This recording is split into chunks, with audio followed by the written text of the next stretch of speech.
Graça e paz, mais um Teologando a Palavra de Cristo. Ainda vamos continuar aí o nosso estudo com Mateus, capítulo de número 26, a partir do versículo de número 6 até o versículo de número 13, e vamos falar a respeito de quê? Jesus ungido em Betânia. Palavra importantíssima por causa daquilo que acontece após a crucificação, que nós vamos falar aqui. Vamos lá. Vamos à leitura do texto em nome de Jesus. Ora, estando Jesus em Betânia, em casa de Simão, o leproso. Simão, aquele ao qual, logo no início do ministério de Jesus, lá no início do ministério de Jesus, ele pede para Jesus para que ele seja limpo e Jesus seja feito conforme a tua fé, e ali ele fica limpo e diz que ele toca, né, no leproso e ele fica limpo. Então, esse é Simão o leproso. Já aproveitando já para mencionar o nome dele, que não é mencionado na época, lá no, ou seja, no início do evangelho, né? Versículo 7 diz: aproximando-se dele uma mulher, trazendo um vaso de alabastro cheio de precioso bálsamo, que lhe derramou sobre a cabeça, estando ele à mesa. Vendo isto, indignaram-se os seus discípulos e disseram: para que este desperdício? Pois este perfume podia ser vendido por muito dinheiro e dar-se aos pobres.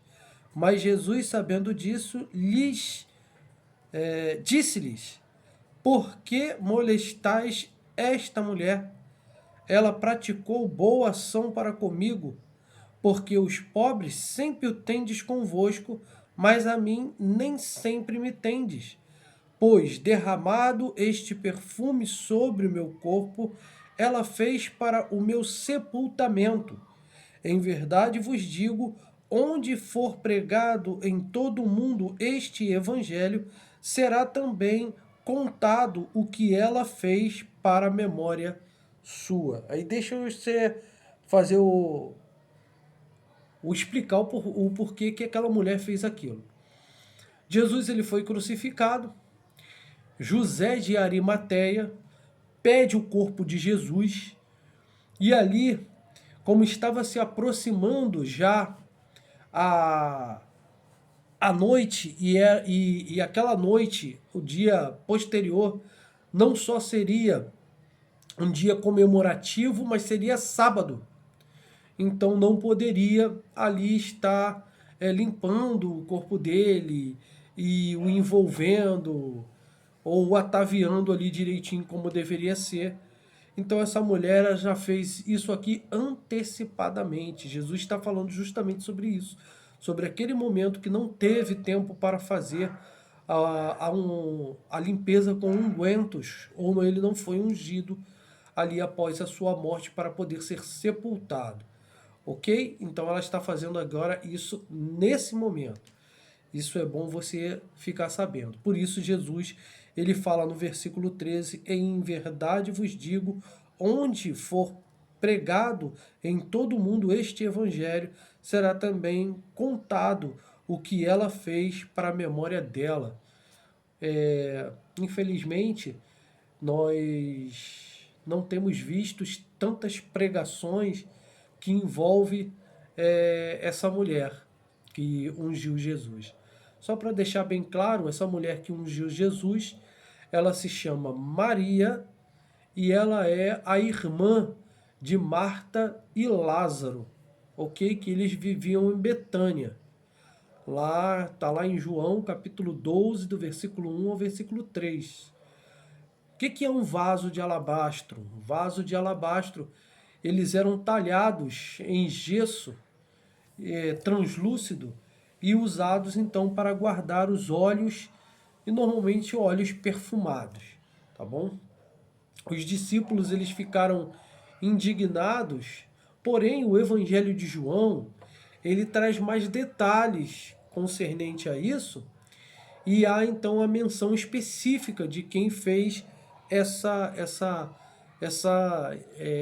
afirmação, né? Tá lá em João, no capítulo 12, no versículo 4, que foi Judas Iscariotes que falou isso, para enfatizar o seu apego então ao dinheiro, dizendo que ele metia a mão na bolsa e roubava dinheiro da bolsa.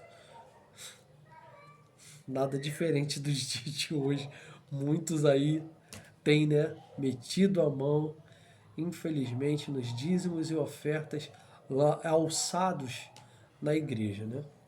Infelizmente. Muitos têm menosprezado as pessoas e têm mais se apegado ao dinheiro. Tem visto as pessoas não como almas para ser ganhas para Jesus, mas tem visto as pessoas como um cifrão. Valor da pessoa é pelo aquilo que ela tem e não a alma para entrar no reino de Deus. Não acumuleis para vós tesouros na terra, mas acumuleis para vós tesouros no céu. Isso é um grande tesouro para o Senhor. Deixa eu falar algumas coisas aqui muito importantes que parecem contradição, mas não é. Em Mateus e Marcos, eles mencionaram este acontecimento antes da última ceia, enquanto que João ele registra esse acontecimento antes da entrada triunfal em Jerusalém. Dos três evangelhos citados, a ordem cronológica em João, ela parece ser a mais provável que isso tenha acontecido, tá? Devemos lembrar também uma outra coisa muito importante, que o principal propósito das escrituras, dos escritos, dos evangelhos, né, e de toda a Bíblia, dos evangelhos também, não é fornecer um registro preciso, né? Não fazer uma ordem, um relato cronológico, não é apresentar um relato cronológico, e sim passar a mensagem de Jesus para as pessoas. É possível que Mateus e Marcos eles tenham optado por registrar nessa sequência aí, nessa ordem, para contrastar justamente com o que vem depois, que é a dedicação de Maria com a traição de Judas Iscariotes. Então, de repente, esse registro ficou aí melhor. Eles acharam melhor colocar aqui para ficar esse registro em contraste com a traição ali deles. Dito isso, para a gente poder verificar uma outra coisa muito importante. Jesus diz assim, Jesus fala a respeito dos pobres: os pobres sempre tens convosco, mas eu nem sempre estarei com vocês, falando justamente da sua morte e o porquê que elas estavam ungindo ele para o sepultamento, né, para poder enterrar Jesus, porque eles não teriam lá tempo para poder fazer isso, né? É isso que Jesus está querendo passar aqui.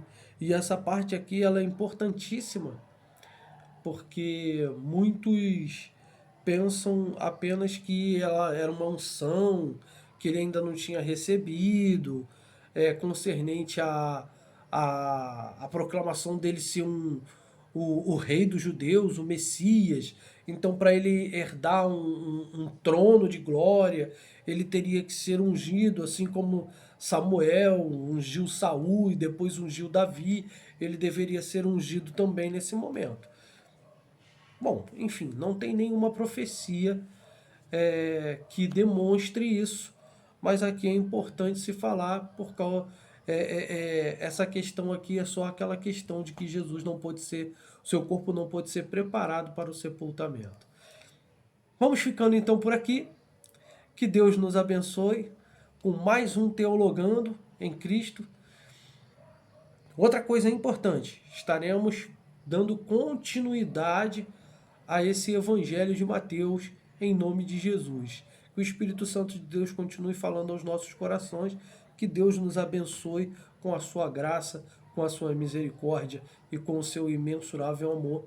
E até a próxima, em nome do Senhor Jesus Cristo.